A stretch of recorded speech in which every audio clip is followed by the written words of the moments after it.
প্রথমবার ধর্ম প্রচার করছে। তারপর কি বলেছিলাম আমি যে এলিফ্যান্ট প্রজেক্ট হচ্ছে 92 সালে বললাম, টাইগার প্রজেক্ট 73 খ্রিস্টাব্দে বলেছি, নর্মদা বাঁচাও মুভমেন্ট হচ্ছে 1985 খ্রিস্টাব্দে, নর্মদা নদী যেটা আছে 1312 কিলোমিটার, এর হচ্ছে কি লম্বাই আর হচ্ছে তোমার কি 41টা ট্রিবিউটারি এখানে আছে, যার মধ্যে 22টা বললাম কোথা থেকে বলো, সাতপুরা থেকে হচ্ছে 22টা, আর বিন্ধ্যান যে রেঞ্জ আছে সেখান থেকে হচ্ছে 19টা, আর হচ্ছে 30টা এখানে ড্যাম আছে। নর্মদা বাঁচাও মুভমেন্ট কে করেছিল? মেধা পাটেকর। তারপরে হচ্ছে তোমার কি টাওয়ার অফ সাইলেন্সটা এখানে জেনে নাও। টাওয়ার অফ সাইলেন্স হচ্ছে কোথায়? মুম্বাইতে আছে। তারপরে হচ্ছে লোকসভা হচ্ছে পেপারলেস, আটাকা মরুভূমি তোমরা জানোই। আর হচ্ছে দক্ষিণ গাঙ্গোত্রী, মৈত্রী, আর হচ্ছে তোমার কি ভারতী সম্পর্কে ক্লিয়ার থাকতে হবে। সবথেকে রিসেন্ট যেটা হচ্ছে ভারতী। প্রথমে যেটা হয়েছিল সেটা হচ্ছে দক্ষিণ গাঙ্গোত্রী, আর দক্ষিণ গাঙ্গোত্রীর যে ঠিকানাটা মানে কোন ল্যান্ডে আছে তাহলে হচ্ছে কুইন মাড ল্যান্ডে। কুইন মাডল্যান্ড কোথায় আছে? তো আন্টার্কটিকাতে আছে, নর্থ আমেরিকাতে পড়বে এটা, ঠিক আছে? আমেরিকার ঠিক উত্তর দিকে, আমি ভুল বললাম, আন্টার্কটিকার একটু উত্তর দিকে। আচ্ছা, এবার হচ্ছে কি তোমার যে ওইখানে আন্টার্কটিকাতে অবস্থিত লংগেস্ট হিমবাহ, তার নাম হচ্ছে লাম্বার্ট হিমবাহ। ভারতের মধ্যে সিয়াচেন তো জানোই কোথায় আছে, নুব্রা ভ্যালিতে আছে। এগুলো অনেক আছে, আমার কাছে আরো তথ্য আমি সব বলে দেব। আর প্রথমবার যিনি ওই আন্টার্কটিকাতে পৌঁছেছিলেন ইন্ডিয়া থেকে তার নাম হচ্ছে মাহেল মুসা। আর হচ্ছে ইন্ডিয়ান ম্যানের নাম যদি বলি তো রামচরণ। সে কোথায় কাজ করতে বলেছিলাম? ইন্ডিয়ান নেভি মেটালিস্ট হিসেবে সে কাজ করছিল। এইগুলো এখানে আছে।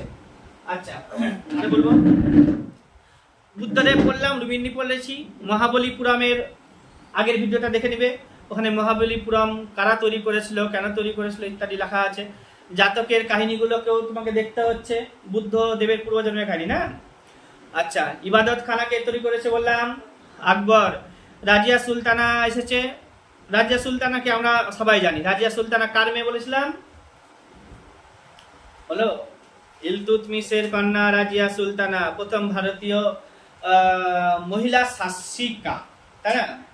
শাসক কি বলি ওকে, শাসিকা ও বলতো না, নিজেকেই শাসক হিসেবেই ভাবতো, তো যাই হোক শাসকই। এবার হচ্ছে তোমার কি কৃষ্ণদেব রায়, হ্যাঁ, বিখ্যাত রাজা বা শ্রেষ্ঠ রাজা ছিল। তোমার হচ্ছে বিজয়নগর সাম্রাজ্য নাম শুনেছো? বিজয়নগর সাম্রাজ্য আর বাহমনি সাম্রাজ্য তৈরি হয়েছিল, সৃষ্টি হয়েছিল যখন মোহাম্মদ বিন তুগলক ভারতে শাসন করছিল, ঠিক আছে? বিজয়নগর সাম্রাজ্যের যে প্রতিষ্ঠাতা ছিল হরিহর ও বুক্কা সহ 5 ভাই, ওদেরকে সব ধরে নিয়ে গেছিল মোহাম্মদ বিন তুগলক। পরবর্তীতে বিভিন্ন চুক্তির মাধ্যমে তাকে ছাড়া হয়েছিল। তারপরে মোহাম্মদ বিন তুগলক দুর্বল হয়ে পড়লো। শাসক হিসেবে দুর্বল হয়ে পড়ার কারণে দক্ষিণ ভারতে যে কর্ণাটকের রিজনটা আছে সেখানে বাহমনি সাম্রাজ্য আর বিজয়নগর সাম্রাজ্য, যাদের মধ্যে গ্যাপ ছিল প্রায় 10-11 বছরের গ্যাপ। বিজয়নগর সাম্রাজ্য তৈরি হচ্ছে 1336 খ্রিস্টাব্দে, আর হচ্ছে বাহমনি সাম্রাজ্য যেটা আছে 1347 খ্রিস্টাব্দে। বাহমনি সাম্রাজ্যের স্থাপনা করছে আলাউদ্দিন বাহমান শাহ, আর বিজয়নগর সাম্রাজ্য যা আছে তাদের প্রতিষ্ঠা করছে হরিহর ও বুক্কা। সেই হরিহর ও বুক্কার বংশধর ওখানে 4টা বংশ শাসন করেছিল, সঙ্গম, সালুক, তুলুক আর বিদুক। তুলুক যে বংশটা আছে সেখানকার রাজা হচ্ছে রাজা কৃষ্ণদেব রায়। এই রাজা কৃষ্ণদেব রায় এর শাসনকাল বলেছি আমি একটু আগে, 1509 থেকে 1530 সাল পর্যন্ত। এবার হচ্ছে এই সময়কালে ভারতে দুটো রাজার নাম আমি বলবো এখানে। একটা হচ্ছে লোদি বংশের শেষ শাসক, নাম হচ্ছে যার সাথে বাবরের যে যুদ্ধ হয়েছিল, পানিপথের প্রথম যুদ্ধ, তাই না? কি নাম ছিল তার? বাবর ও ইব্রাহিম লোদি। এই ইব্রাহিম লোদি হচ্ছে রাজা কৃষ্ণদেব রায়ের সমসাময়িক, আর বাবর মাত্র 4 বছর দেখতে পেয়েছিল। বা বাবরকে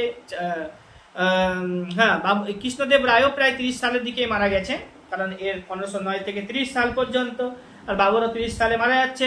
ওই জন্য এখানে প্রশ্ন জিজ্ঞাসা করে ফেলেছে সিএইচএসএল পরীক্ষাতে যে কৃষ্ণদেব রায় ওয়াজ দি কন্টেম্পোরারি অফ, অ্যান্সার হবে কি আমাদের? বাবর হবে। বাবরের জানোই চারটা যুদ্ধ ছিল, 26, 27, 28, 29, ঠিক আছে। তো ওইটা তোমাকে মনে রাখতে হচ্ছে 30 খ্রিস্টাব্দে বাবর মারা যাবে। তারপরে এসেছে এখানে রাজিয়া সুলতানা, প্রশ্নটা জিজ্ঞাসা করেছিলাম, বলে দিলাম রাজিয়া সুলতানা ইলতুৎমিশের কন্যা। ইলতুৎমিশ সম্পর্কে সুন্দর করে এর আগেও পড়িয়েছি, নোটস আছে আমার কাছে, পড়বে বাড়িতে গিয়ে নিয়ে। ফ্রেঞ্চরা এসেছে 64 খ্রিস্টাব্দে, 1664 খ্রিস্টাব্দে।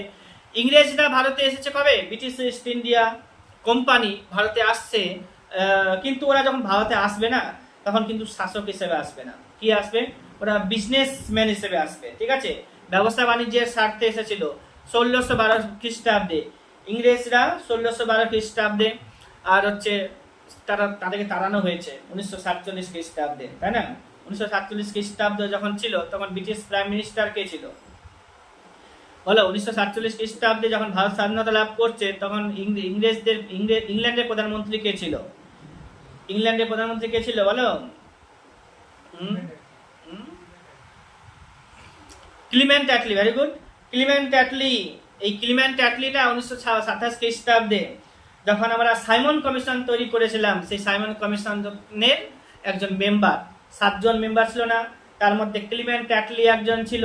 আরো তো বলেছিলাম কনজারভেটিভ পার্টি, তারপরে হচ্ছে তোমার লেবার পার্টি থেকে কে কে ছিল সেগুলো বলা হয়েছে, মনে রাখতে হবে সবকিছুই। আর হচ্ছে পর্তুগিজরা প্রথমে এসেছিল ভারতে 1498 খ্রিস্টাব্দে। কি নাম বলেছিলাম লোকটির যে এসেছিল 1498 খ্রিস্টাব্দে? বলো, ভাস্কো দা গামা। কিন্তু ভাস্কো দা গামা এসে আবার চলে গেছে। ভাস্কো দা গামা মোটের উপরে ভারতে 3 বার, কত বললাম? 3 বার ভারতে এসেছিল। এবার হচ্ছে তোমার সেটাও জিজ্ঞাসা করা হয়, 3 বার ভাস্কো দা গামা ভারতে এসেছে। বাবর 5 বার ভারত আক্রমণ করেছে, তারপরে 5ম বারে জয়লাভ করেছে, মানে দিল্লিতে বসেছেন। এবার হচ্ছে তোমার কি যে পর্তুগিজরা পার্মানেন্টলি মানে এসে গেছে বিজনেসম্যান হিসেবে, এটা হচ্ছে 1505 খ্রিস্টাব্দে। তারপরে মার্টার দিয়ে তাড়ানো হলো 1961 খ্রিস্টাব্দে। তবে যারা ভারতীয় রক্তের সাথে মিশে গেছে তারা এখন গোয়াতে বসবাস করছে, এরকম অনেক জায়গাতে বসবাস করছে। তো এবার হচ্ছে কি আরো জিজ্ঞেস করেছে তোমার কি, ও ফাদার অফ ইন্ডিয়ান আনরেস্ট জিজ্ঞাসা করেছে। ফাদার অফ ইন্ডিয়ান আনরেস্ট কে? লোকমান্য তিলক, মানে বালগঙ্গাধর তিলক। কে বলেছিল তাকে? Valentine Chirol. তার একটা উক্তি এসেছে পরীক্ষাতে, জিজ্ঞাসা করেছে সিএইচএসএল পরীক্ষাতে, swaraj is my birthright, I will have it. আমার স্বরাজ আমার জন্মগত অধিকার, আমি সেটাকে অর্জন করবই। এই বালগঙ্গাধর তিলক মারা যাচ্ছে কবে? 1920 খ্রিস্টাব্দে 1 আগস্ট, যে দিনটাতে আমরা অসহযোগ আন্দোলনকে চালু করেছিলাম। অসহযোগ আন্দোলন হচ্ছে নন কোঅপারেশন মুভমেন্ট আমরা বলি, অসহযোগ আন্দোলন।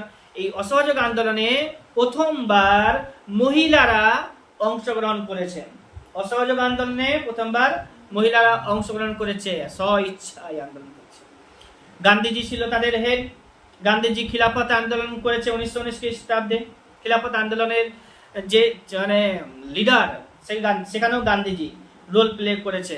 আবার হচ্ছে অসহযোগ আন্দোলনেও গান্ধীজি, দুটোই গান্ধীজির হাত দিয়ে ধরে ছিল। ওটা মুসলিমদের আন্দোলন ছিল, কিন্তু গান্ধীজিকে মেম্বার করে রেখেছিল, এবং কি ওটা প্রধান মেম্বার হিসেবে রেখেছিল।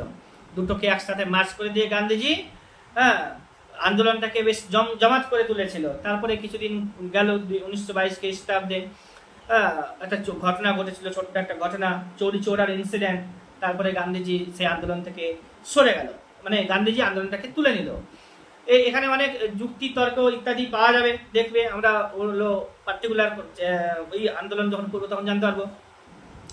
ফাদার অফ ইন্ডিয়ান আনরেস্ট বলা হচ্ছে কাকে? লোকমান্য বালগঙ্গাধর তিলককে, ঠিক আছে। কে বলেছিল? ভ্যালেন্টাইন চিরল। এগুলো সবই জানতে হবে। এবার লোকমান্য তিলকের নাম আমরা আরো অন্যান্য আন্দোলনের সাথে পাবো। তারপরে হচ্ছে তাকে কোথায় কোথায় বনবাস দেওয়া হয়েছিল, মানে জেল, সেগুলোকে আমাদের জানতে হবে। 1920 খ্রিস্টাব্দে সে মারা যাচ্ছে, এগুলো আমাদেরকে জানতে হবে। পরীক্ষাতে কখন কি আসবে? এবার হচ্ছে কি মরলেমিন্টো, যেটা রিফর্মস শুধুমাত্র জিজ্ঞাসা করেছে। মরলেমিন্টো রিফর্মস, যেটা popularly known Indian council act 1909, 1909 খ্রিস্টাব্দের ইন্ডিয়ান কাউন্সিল অ্যাক্ট হিসেবে পরিচিত ছিল মরলেমিন্টো। এইটুকুটাই জিজ্ঞাসা করেছে। আর মরলেমিন্টো থেকে আমরা কত কিছু জানি। 1909 খ্রিস্টাব্দে মরলেমিন্টো, ঠিক আছে, বা মরলেমিন্টো, মিন্টো ছিল লর্ড মিন্টো, ও ছিল ভারতের ভাইসরয়। আর মরলে সে হচ্ছে ভারত সচিব। পড়েছিলাম আমরা যে ভারত সচিব ভারতে থাকে না, কোথায় থাকে? তো ইংল্যান্ডে থাকে। ওই ভারত সচিবের দ্বারাই ইংল্যান্ডের যে House of Commons House of Lords আছে, এই যে যোগাযোগ